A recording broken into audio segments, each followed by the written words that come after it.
Hey there, welcome to r62tv.com. I'm Chef Jeff, and today I'm working on my classic Tuesday night rubber chicken dinner. It's my day off, I'm in the backyard, don't feel like working hard. I've got a hankering to get something nice and juicy on the grill, so this is my go-to dish. You know, and all jokes aside, you'd have to have an arrow in your head to not like this one. Yeah, maybe that one joke, but that's it. What I've got, nice fresh chicken breast. If you have something in your freezer, pull it out the night before, let it defrost nice and slow. It's always the best way. If you can't do that, buy some fresh. I've also got a nice assortment of spices and herbs here. We're just gonna start combining them into a bowl and mix it up. It's as simple as that.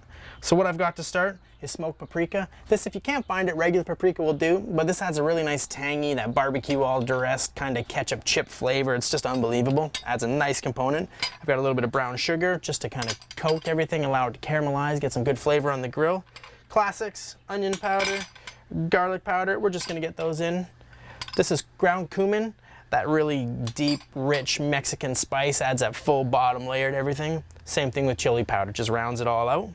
I've got a little mustard powder for a bit of a latent heat to follow through in the end. And for some aromatic, this is some ground coriander. We'll pile all that in there, give it a bit of a stir, break up any of the chunks that come in there with the sugar, try and get it all to a nice, smooth, even mix. You want to knock down as many of those chunks as you can. Get them in. That's good enough right there. I've also got one lime zest. We'll sneak that right in there. Bang it in. And I haven't added any salt and pepper yet. I want to let the chicken get in there first, and then we'll season it in a little bit. Final stir. Grab our nice, plump, juicy chicken breasts. Slide them in. A little bit of a shake, a little bit of a toss. Let them get well coated in that nice dry rub. And that's it. Perfect, just like that. I'll add a bit of salt right now just to help that marinade go on. And one more quick toss. Don't need too much pepper because there's already a lot going on in there. Just let that sit just like that. Okay, just a real simple toss to coat. We're gonna let this sit for about a half an hour, maybe up to an hour if we can afford it. But for now, let's send it to Eric for the windup. Well, it's a pretty slow day here at the bar. That's because I'm in Jeff's backyard and, well, I'm fenced in, but enough about me, let's talk about you. I got some pretty great wines to pair with the chicken today, or just to get you through the week, whatever you need.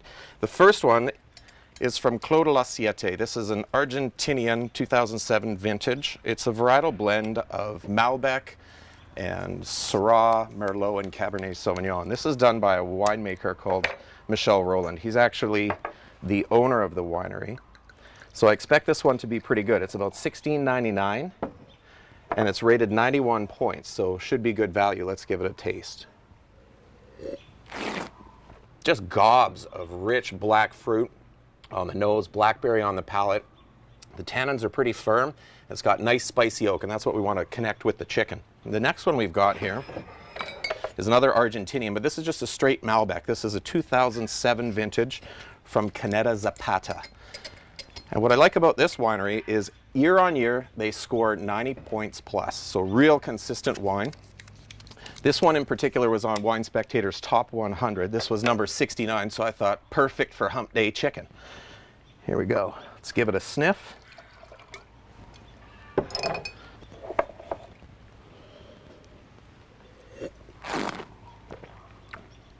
That is really complex. There's lots of dense raspberry fruit on the nose. The palate's got leather, tobacco, and a really unique hoisin spice. The play for both of these wines with the chicken is the spice. I think that's the marriage between the two of them. As per usual, you can buy these wines online. Just follow the links to our website, r62tv.com, and we'll set you up from there. But for now, I don't think those chicken are going to cook themselves, so let's get back to Jeff to show you how. Hey, thanks a lot, Eric. Marinating's all done, and we're ready to get started here. So I'm going to run a little good cop, bad cop on these and start grilling them. Slide them right on there, right into the middle of our grill.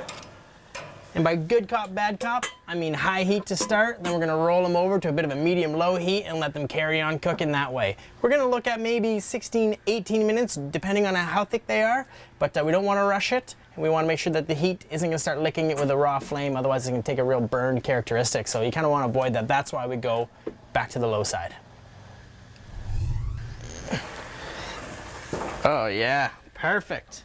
So these have been on for about 8 minutes. I've lowered the heat down to a nice medium-low. We're gonna let them carry on for another 10, 12 minutes and they'll be golden, all set. There you have it. It's my famous rubber chicken dinner. I've got beautiful sides to go with that, ready to go with any barbecue. I've got a marinated tomato, cucumber, and mozzarella pearl salad here. Something fun, a little more kid-friendly. Grilled potatoes, Parmesan fresh herbs, a classic simple grilled asparagus, a little lemon vinaigrette. All of these recipes and more available at our website, r62tv.com, so you should go have a look. So, What? the rubber chicken dinner with the rubber chickens. I thought it was going to be a little tacky. You just left it to the last minute, didn't you? Yeah, there's that too. Cheers to you and yours. See you next time.